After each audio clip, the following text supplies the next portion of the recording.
નમસ્કાર મિત્રો. દર વર્ષની જેમ આ વર્ષે પણ સીટીએસ અપડેટ કરવાનું છે.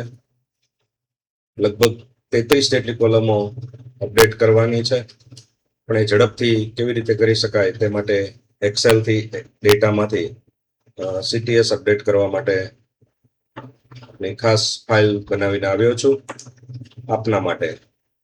આ ફાઇલનો ઉપયોગ કરતા પહેલા સૌપ્રથમ આપણે બે વસ્તુ ઇન્સ્ટોલ કરવાની રહેશે, એક સિલેનિયમ અને એક ગૂગલ ક્રોમ ડ્રાઈવર.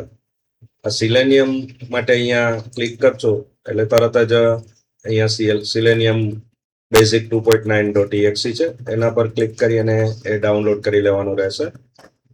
ડાઉનલોડ કર્યા બાદ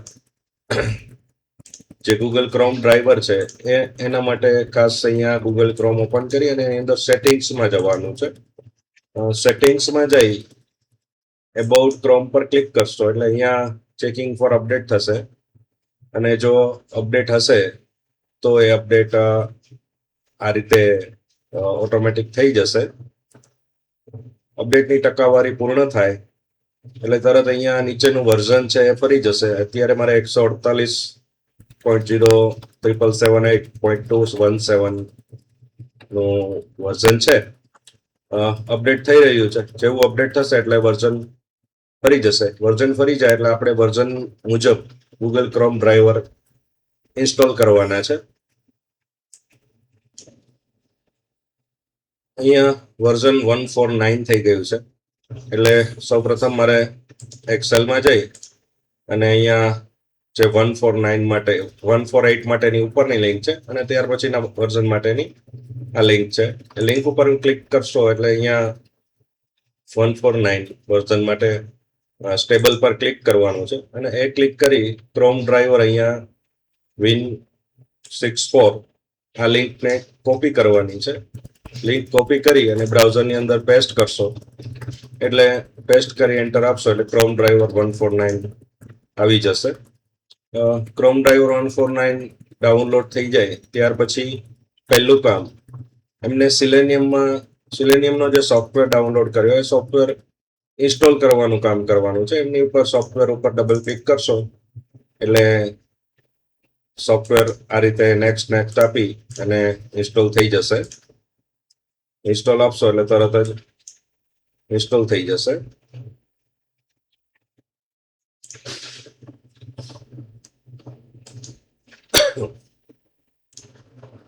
સિલેનિયમ ઇન્સ્ટોલ થઈ જાય ત્યારબાદ આપણે આ પ્રકારે ક્રોમ બ્રાઉઝર ખુલશે, જે બ્રાઉઝર તરત બંધ કરી દેવાનું છે. અને ત્યારબાદ કીબોર્ડની અંદર લોગો અને આર દબાવશો એટલે કમાન્ડ રન નું ડાયલોગ બોક્સ આવશે. એમાં એપ ડેટા લખવાનું છે. ઓકે આપશો એટલે એપ ડેટાનું ફોલ્ડર ખુલશે. એની અંદર લોકલ ફોલ્ડરમાં આપણે જવાનું છે. ત્યાં સિલેનિયમ બેઝિક છે. અહીંયા સિલેનિયમ બેઝિકની અંદર ક્રોમ ડ્રાઈવર .exe છે, એમને આપણે ડિલીટ કરી દેવાની છે. અને આપણે જે નવી ક્રોમ ડ્રાઈવર ડાઉનલોડ કર્યું છે એ ક્રોમ ડ્રાઈવરને એક્સટ્રેક્ટ કરી અને જે ફાઇલ એની અંદર છે ક્રોમ ડ્રાઈવરની અંદર એ .exe ને કોપી કરી અને અહીંયા સિલેનિયમ બેઝિકની અંદર પેસ્ટ કરી દેવાની છે. પેસ્ટ કરી આ આપણી ઇન્સ્ટોલેશન પ્રક્રિયા પૂર્ણ થાય છે. હવે આપણે ફાઇલની અંદર જે વસ્તુ કરવાની છે, સૌપ્રથમ તો આપણે આપણી સ્કૂલનો એક ડેટા એડ કરવો પડશે.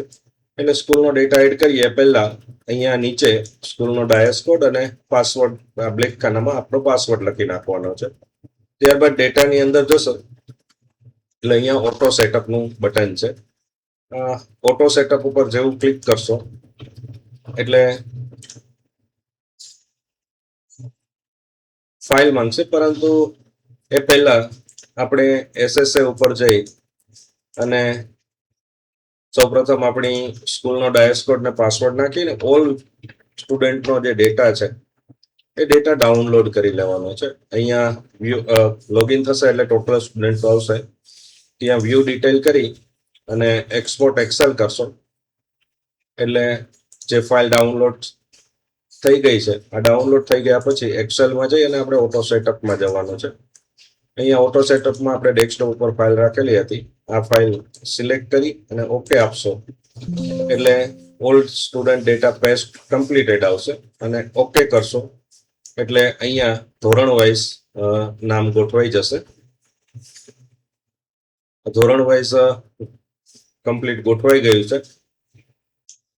અહીંયા ધોરણ મુજબ ડેટા ગોઠવાઈ ગયો છે અને બાજુમાં જે યલો કલર નીચે બતાવે છે ધોરણ અને એમનો ક્રમ નંબર છે, સ્ટાર્ટ નંબર ને એન્ડ નંબર. હવે અહીંયા આપ આપની હાજરી અને રિઝલ્ટ જે હોય તે એડ કરી અને આપનો ડેટા તૈયાર કરી શકો છો અપડેશન માટે.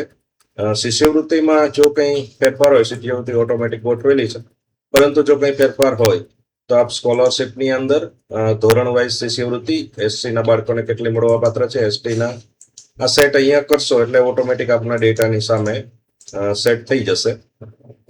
ત્યારબાદ અહીંયા રિઝલ્ટમાં પણ આપણે જે ધોરણનું રિઝલ્ટ છે એ ધોરણની અંદર ખાસ કરીને એન્ટ્રી કરવાની છે.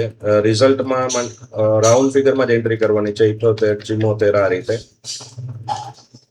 એન્ટ્રી થઈ ગયા બાદ અહીંયા જે તે ધોરણનું CTS માં આપણે અપડેટ કરવું છે. સૌપ્રથમ અહીંયા ડેમો તરીકે તમે 2 એન્ટર પણ કરી શકો છો અને બધા જ પણ એક સાથે આપી શકો છો. અહીંયા સૌથી પહેલા હું બીજા ધોરણમાં 25 થી 26 એડ કરું છું.